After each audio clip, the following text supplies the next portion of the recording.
எல்லாத்துக்கும் வணக்கம். நான் உங்கள் ஆச்சுக்குடி பேசுகிறேன். இன்றைக்கி என்னத்தை பற்றி பேசுறதுக்கு கதைக்கு போகிறதுக்கு முன்னாடி நான் உங்களுக்கு ஒரு ரிக்வஸ்ட் சொல்லிக்கிறேன். என்னென்னா இதுக்கப்புறம் நான் ஃபுல் பேப்பர் வைக்க மாட்டேன். இதுக்கப்புறம் ஃபுல்லாக எனிமி தான் வைக்க போகிறேன். எனிமி மூவிக்கு தான் வைக்க போகிறேன்.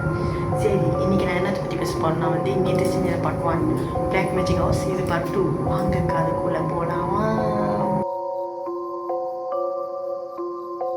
ஓகே, ஷாலினி இந்த இதெல்லாம் பற்றி யோசிக்கிறேன். அவங்க கூட்டாளி இறந்து போயிட்டாங்க. அதையும் யோசிச்சு அப்போ தான் அவங்களுக்கு மனசுக்குள்ளேயே ஒரு கேள்வி வருது. என்னென்னா 20 வருஷம் அந்த கூட்டி இந்த வீடு நம்ம போகும்போது ஏன் லைட் திறந்து இருந்துச்சு, ஆள் இருந்தாங்க.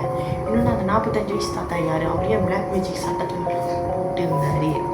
மூணாவது என்னென்னா இவங்கனால அவங்க கூட்டாளி இருந்தாங்க. அது ஒரு கேள்வி. அதுக்கப்புறம் அந்த வீட்டுக்குள்ளே இருந்த சுரங்க பாதையில் குடும்பம் பண்ணுற பொருட்கள், அதனால் என்ன நினச்சுன்னா அதுக்கப்புறம் அந்த ரத்த கயிறு இதெல்லாம் யோசிச்சு பார்க்கும்போது சரி சொல்லிட்டு அவங்க கூட்டாளி ஷாலினியோட கூட்டாளி சொல்கிறாங்க, வா போகலாம் வெளியே போய்ட்டு வரலான்னு. ஏன்னு கேட்டாங்க. அப்போ தான் ஷாலினி கேட்குறாங்க ஏன்னா அப்புறம் தான் அவங்க கூட்டாளி சொல்கிறாங்க, நம்ம கூட்டாளி கூட்டாளி அவங்க அடக்கம் பண்ண போகிறாங்க, வா நம்ம போய்ட்டு வந்தோம்னு.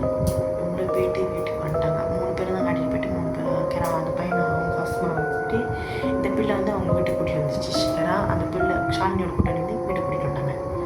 அப்போ என்ன நினச்சினா ஷாலினினால தூங்க முடியல. ஏன்னா அவங்க கூட்டாளி ஒரு நாள் இறந்து போயிட்டாங்களே, அதனால் கூட்டாளினால் பார்க்க முடியல. அப்புறம் அந்த வீட்டை பற்றி விசாரிக்கும் போது 2 பேர் விசாரிக்கும் போது அந்த பாலைக்கு போய்ட்டு அந்த போலீஸ்காரை பார்த்து கேட்குறாங்க, ஏன் அந்த வீடு 20 வருஷம் போட்டுருந்துச்சு.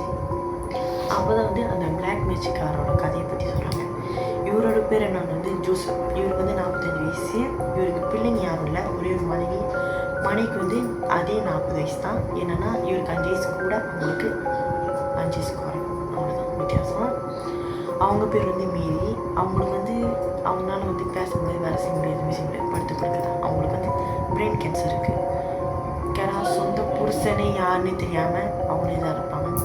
ஓகே, இவர் என்ன பண்ணுறாங்கன்னா இவர் என்ன வேலை செய்கிறாங்கன்னு கேட்குறீங்கன்னா ஷூ எப்படின்னா வித்தை காட்டுறது, அதில் வேலை செய்கிறாரு. அதில் வேலை செய்து தான் அவங்க பொண்டாட்டிக்கு ட்ரீட்மெண்ட் மெடிசன்லாம் இது பண்ணுறாரு. கொஞ்ச நாள் காலத்தில் போக என்ன நடக்குதுன்னா அவரோட வியாபாரம் அவர் வேலை செய்கிற அந்த ஷோவில் ஆளுக்கு வந்துகிட்டே வராங்க. முன்ன மாதிரி யாரும் மாறதில்லை. அப்போ என்ன பண்ணுறாருன்னா இந்த மாதிரி நடக்க அவர் வீட்லேயே ஏன்னா சொன்ன அந்த வீடு 20 வருஷத்துக்கு முன்னாடி அவங்களோட முன்னோருக்கெலாம் இருந்தவங்க அந்த வீடு தான் அந்த வீடு. அந்த வீட்டில் இவருக்கு ஒரு டைரி கிடைக்கும். ஏன்னா அவங்க முன்னோர்கள் பார்த்த டைரி, அதுதான் பிளாக் மேஜிக் டைரி. ஓகே, இப்போ என்னென்னா அந்த புக்கை அவர் திறந்து படிக்க அவங்க முன்னோர்கள்லாம் இப்படி தான் முன்னெல்லாம் வழி நடத்தி போயிருந்தாங்க. ஏன்னா அவங்க குடும்பம் நல்லா இருக்கணும், அவங்களுக்கு இந்த மேஜிக் ஷோ வியாபாரம் அதிகமாக இருக்கணும்னு சொல்லி இவங்க இந்த ஃபுல் மூன் வருது தெரியுமா, பௌர்ணமின்னு சொல்லுவாங்க. ஃபுல் மூன் வருது. அந்த டைமில் ஒரு 8 வயசு பிள்ளைய 60 ரூபா அந்த சொன்ன அந்த கொடுமைப்படுற கொடுமைப்படுத்தி அந்த பிள்ளைய அந்த டைமில் 12 மணிக்கு அந்த பௌர்ணமி ஸ்டார்ட் ஆகும். தலையை வெட்டி அந்த ரக்ஷான் அந்த கயிறை அந்த கயிறு வாழாத இருக்கும். இவங்க என்ன பண்ணோம்னா அந்த கயிறை ஒன்று பிரித்து அந்த ரத்தத்தில் வச்சு என்ன பண்ணோம்னா வீடை 4 திசை இருக்குது. ஏன்னா 4 முச்சின்னு சொல்லுவாங்க. அந்த 4 திசையில் வச்சுருவாங்க. ஏன் வைக்கிறாங்க பார்த்தா அவங்க எப்படி சொல்லுவாங்க, சில பேருக்கு அந்த நம்பிக்கை இருக்குது, நம்மளோட பிஸ்னஸ் அதிகமாக போகும். நீங்கள் இப்போ பார்த்தீங்கன்னா சில இதில் வீடு கட்டினாலும் சரி, பில்டிங் கட்டினாலும் சரி, தலைச்சம்பிள்ளி தலையை தான் வைக்கிறாங்க. அந்த மாதிரி சொல்லி இவங்களோட முன்னோர்களும் அந்த மாதிரி தான் செஞ்சு இவர் என்ன பண்ணுறாரு, நம்மளும் செய்வோம்னு சொல்லி இவர் என்ன பண்ணுறாருன்னா இந்த மாதிரி ஷோவில் உள்ள பிள்ளைங்களை சாக்லேட்டு இந்த மாதிரி ஐஸ்கிரீம் கொடுத்து மயக்க மருந்து கடத்தி வீட்டில் கொண்டு இந்த சொரங்க பாதையை வச்சு சித்திரவதை பண்ணி அதுக்கப்புறம் தலையை வெட்டி இந்த மாதிரி பண்ணுவார். இப்படியே பேய் கொஞ்ச நாள் அந்த ஊரில் உள்ளவங்க போலீஸ்காரங்க கண்டுபிடிக்கிறாங்க. பிள்ளைங்க காணாம போயிட்டு தலை முண்டமாக அங்கங்கே தூக்கி வீசி படுறாங்கன்னு. அப்புறம் இதெல்லாம் நினைக்கிறாங்க ஒரு சீரியல் தான் பண்ணுறாங்க. அப்புறம் தான் போங்க என்ன பண்ணுறாங்கன்னா விட்டுறாங்க. அப்புறம் தான் ஒரு நாள் இவர் என்ன பண்ணுறாங்கன்னா அந்த ஷோவில் யாரும் பிள்ளைங்க கூட்டிகிட்டு வந்தாங்க. இந்த விஷயம் நடக்கலாம். அந்த ஊரில் உள்ளவங்க எல்லாம் என்ன பண்ணுறாங்கன்னா சின்ன பிள்ளைங்க இங்கே கூட்டிகிட்டு வர கூட வீட்டில் வச்சுக்கோன்னு சொல்லுவாங்க. அப்போ என்ன பண்ணுறாங்கன்னா இவங்களோட சொந்தக்காரங்க அடிக்கடி வந்துடுவாங்க. ஆடிக்கு அமாவாசை தருவாங்க. அதில் கேரா இவரோட தம்பி பிள்ளை, அந்த பிள்ளைக்கு 8 வயசு பொம்பளை பிள்ளை என்ன பண்ணுறாங்கன்னா வீட்டுக்கு பார்த்துக்கணும் பரவாயில்ல ஒரு நாள் அப்பாவை நான் வச்சுக்கிறேன், நீங்கள் இது பண்ணுங்க. அப்போ அவனுக்கு அந்த விஷயம் தெரிவிக்கிறான். தம்பி இவரோட தம்பிக்கு தெரியும் இந்த ஊரில் பிள்ளை நான் போது நான் விட்டுட்டு போகிறேன். அப்போ சரி நீங்கள் தங்கிட்டு நாளைக்கு போங்க மணி ஆச்சு. அப்போ என்ன நடக்கணும் வந்து இவன் என்ன பண்ணுறான், அதே தருணத்து அதே கட்டத்தில் வந்து அதே இன்னும் 12 நீ எவ்வளோ நிமிஷம் இருக்கான் அந்த ஃபுல் மூணு மாதத்துக்கு என்ன பண்ணுறாரு, அந்த புள்ளி அதே மாதிரி சாப்பிடுச்சு இது பண்ணியது. இது வந்து அந்த புள்ளியோட அம்மா பார்க்குறாங்க. பார்த்து என்ன பண்ணுறாங்க, விறுவிறுன்னு அந்த ஊரில் உள்ளவங்க எல்லாத்துக்கிட்டையும் சொல்லி அந்த வீட்டில் வந்து என்ன பண்ணுறாங்கன்னா பொண்டாட்டியும் புருஷனையும் வச்சு எரிச்சிடுறாங்க. எரிச்சதுக்கப்புறம் அந்த வீட்டில் வந்து யாருமே போகிறதில்ல. கிளந்த வீடு வந்து மறுபடியும் இது பண்ணாங்க. கிளந்த வீடு வந்து ஒருத்தன் வாங்குறான், கிளந்த நிலத்தை வாங்குறான். வாங்கி என்ன பண்ணுறான்னா அந்த வீடை வந்து கட்டி என்ன நடக்குதுன்னா வந்து ஆள் எத்தனை பேர் வந்து வராங்க வராங்க வந்து முதல் நாளே மக்கிய நாளே கிளந்து போயிடுறாங்க. இப்படி நடக்க அந்த இடத்த வந்து இடித்து தள்ளி நார்மலாக விட்டுட்டாங்க. அப்போ வந்து என்னன்னா வந்து இந்த வீட்டில் வந்து ரொம்ப அந்த இடத்துல யார் போனாலும் சரி அந்த 45 வயசு தாத்தாவோட உருவம் சொல்லி இது பண்ணுறாங்க. அப்போ என்ன பண்ணுறாங்கன்னா அதே ஒரு பிளாக் மேஜிக்காரர் வந்து அந்த வீட்டை வந்து வீடை வந்து கட்டி அந்த ஆத்மா முடிக்க வச்சுக்கிட்டாரு. அதனால என்ன நடந்துச்சுன்னா அந்த போலீஸ்காரர் அதெல்லாம் சொன்னார். அப்போ என்ன பண்ணுறாங்கன்னா போலீஸ்காரர் வந்து ஒரு உதவி செய்கிறாரு. அந்த பிள்ளை சொல்லுது எனக்கு இந்த மாதிரி கட்சி வரும் எங்கள் கூட வந்தாலும் இறந்து போயிட்டாங்க. அப்போ என்ன நடக்குது வந்து போலீஸ்காரர் வந்து நான் ஒரு இது கொடுக்குறேன், அந்த பிளாக் மேஜிக் கட்டணும் இருக்கு, அவர் நம்பர் கொடுக்குறேன், நீங்கள் வேணால் அவர்கிட்ட அடித்து பேசி நீங்கள் உங்களுக்கு நடந்தது சொல்லுங்கள், அவர் அதை முயற்சி பண்ணுவார்னு சொன்னாங்க. அப்போ என்ன நடக்குதுன்னா வந்து இவங்க அந்த ஃபோன் நம்பர் கொடுத்தனால இவங்க என்ன பண்ணுறாங்க, ஃபோன் அடிச்சு பேசுகிறாங்க. இந்த மாதிரி நம்ம அந்த வீட்டு குடிசையில் போட்டோம், எனக்கு ஒரு மாதிரி கால் வந்துச்சு, அதில் என்ன சொன்னால் நீ என்ன சீண்டிட்ட, ஆனால் நீ என்னை விட்டுப்பா நான் உன்னை விட்டு போக மாட்டேன்னு சொல்லி எங்கள் கூட்டாளி ஒருத்தர் இருந்து போயிட்டான்னு சொல்லி அந்த பிளாக் மேஜிக்காக போய் பார்ப்பாங்க. அப்போ என்ன நடக்கணும் வந்து என்னால் கட்டி தான் வர முடியும், அந்த ஆத்மாவை என்னால் அடிக்க முடியாது, நீங்கள் வேணால் பண்ணுங்க, எனக்கு தெரிஞ்ச ஒரு சித்தர் இருக்காரு, நானும் அவர்கிட்ட சொல்கிறேன், நீங்கள் வேணால் அவரை போய் பார்க்கணும்.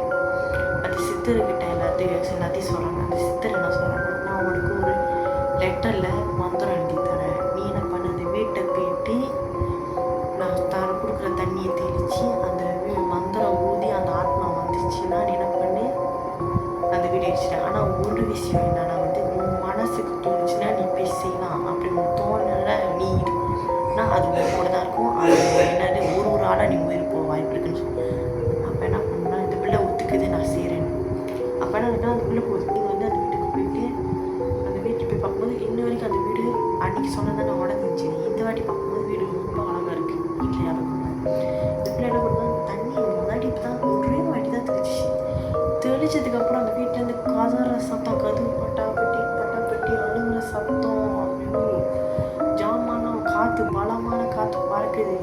அப்புறம் இது பண்ணும்போது திருப்பி அந்த பிள்ளை இன்னைக்கு தான் அந்த பிள்ளைக்கு பின்னாடி வந்து ஒரு விருன்னு பாருங்க இன்னைக்கு தான் விருன்னு பாருங்க அந்த பிள்ளை திரும்பிட்டு இப்படி பார்க்கும்போது வீடு வந்து அன்னைக்கு சொன்னாங்க அதே மாதிரி உடஞ்சி கரையெல்லாம் சாப்பிட்டு பாதி வளர்ந்து இருக்கு அந்த வீடு.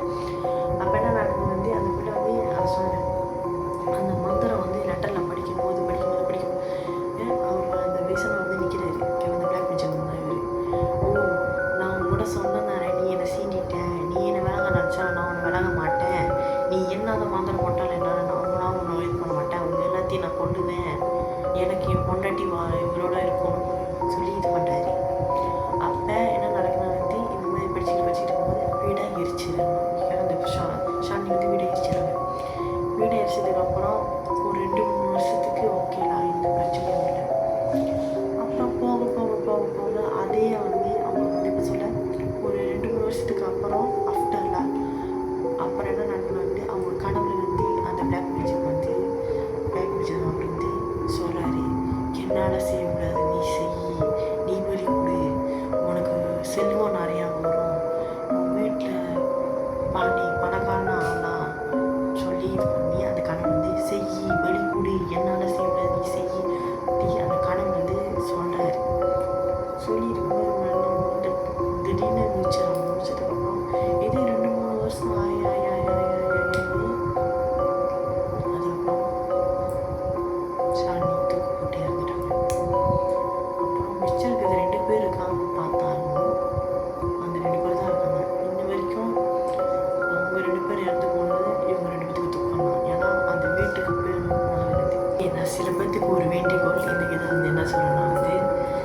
பேர் சுற்றி பார்க்க போகிறீங்கன்னா அங்கேயே செக் பண்ணிக்கோங்க. உங்களுக்கு சாப்பாடு, வீடு, ஹோம் ஸ்டே ஏதாச்சும் பார்த்துக்கோங்க.